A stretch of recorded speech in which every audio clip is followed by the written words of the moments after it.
आज हम हिंदी साहित्य के इतिहास के अंतर्गत छायावाद के प्रश्न पढ़ेंगे। देखिए, छायावाद शब्द का सर्वप्रथम प्रयोग किस आलोचक ने किया था? अर्थात छायावाद शब्द का सबसे पहले प्रयोग किसने किया था? कौन से आलोचक ने किया था? मुकुटधर पांडे ने किया था। ठीक है,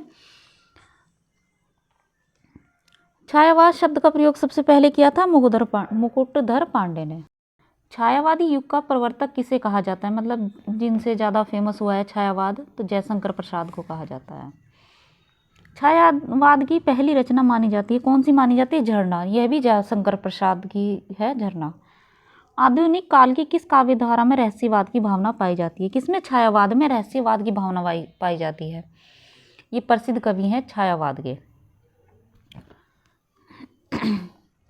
छायावाद की निम्नलिखित विशेषताएं हो सकती हैं। मतलब छायावाद की विशेषताएं किस तरह से, कौन कौन सी हैं?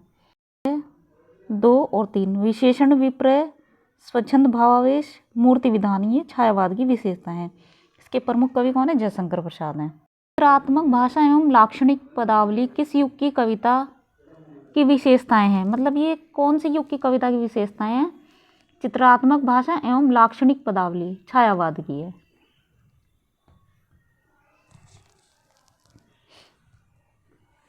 छायावाद में वक्रता का वैभव मिलता है। प्रसाद के काव्य में निम्नलिखित में से किसका उत्कर्ष मिलता है? मतलब जयशंकर प्रसाद के काव्य में कौन सी चीज़ इसमें से ज़्यादा मिलती है? अभिव्यंजना मिलती है। ठीक है, काल के तीसरे उत्थान की प्रमुख साहित्यिक प्रवृत्ति है आधुनिक, मतलब जब आधुनिक काल का उत्थान हो रहा था उसके तीसरी साहित्यिक प्रवृत्ति कौन सी है? छायावाद है। ठीक है, जयशंकर प्रसाद की कामायनी की भाषा है। जयशंकर प्रसाद की प्रसिद्ध रचना है ये, तो इसकी भाषा कौन सी है? खड़ी बोली है। खड़ी बोली में लिखी गई है कामायनी। श्रद्धा नामक पात्र किस महाकाव्य में है? मतलब जो श्रद्धा है ये पात्र जिसका नाम है, ये श्रद्धा नाम है कोई, तो ये किस में है? कौन से महाकाव्य में? कामायनी महाकाव्य में है। कामायनी के प्रमुख पात्र हैं मनु है इनके प्रमुख पात्र। कामायनी में कुल कितने सर्ग हैं? कितने हैं? 15 सर्ग हैं कामायनी में। कितने हैं? 15 सर्ग। कामायनी को छायावाद का उपनिषद किसने कहा है? मतलब ये प्रसिद्ध रचना है जयशंकर प्रसाद की, और ये तो कामायनी को छायावाद का उपनिषद किसने कहा है? शांति प्रिय द्विवेदी ने कहा है। ठीक है, छायावाद को राष्ट्रीय जागरण की काव्यात्मक अभिव्यक्ति किसने कहा है? छायावाद को राष्ट्रीय जागरण की काव्यात्मक अभिव्यक्ति नामवर सिंह ने कहा है। क्या कहा है? छायावाद को राष्ट्रीय जागरण की काव्यात्मक अभिव्यक्ति कहा है नामवर सिंह ने।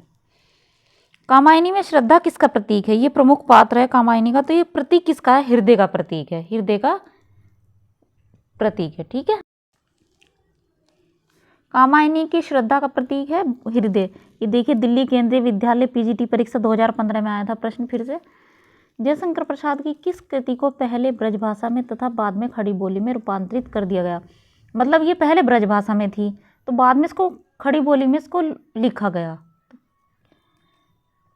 कौन सी कृति है? प्रेम पथिक को। ठीक है, तो आप यहाँ पर देख सकते हैं कि जयशंकर प्रसाद की काव्य रचनाएं हैं और कब कौन से सन में हुई हैं। ठीक है, निम्न में से कौन सी कृति जयशंकर प्रसाद की नहीं है? कौन सी नहीं? दीपशिखा नहीं है। दीपशिखा है महादेवी वर्मा की। ठीक है, और ये सभी किसकी हैं? जयशंकर प्रसाद की हैं। सन 2018 में प्रकाशित जयशंकर प्रसाद के काव्य संकलन झरना में कितनी कविताएं थी? संकलन में कितनी कविताएं थी? 24 कविताएं थी। ठीक है, आंसू है, इनमें से कोई नहीं है, मतलब कुछ भी नहीं है इनमें से, आंसू के विषय में कुछ नहीं लिखा है यहाँ पर। जयशंकर प्रसाद की कृतियाँ किस विकल्प में है? किस में है? झरना, लहर, ध्रुव स्वामिनी, सकंदगुप्त, ये जयशंकर प्रसाद की रचनाएं हैं। निम्नलिखित में से किस कृति के लेखक जयशंकर प्रसाद नहीं है? किसके नहीं? चारुचंद्र लेख के नहीं है।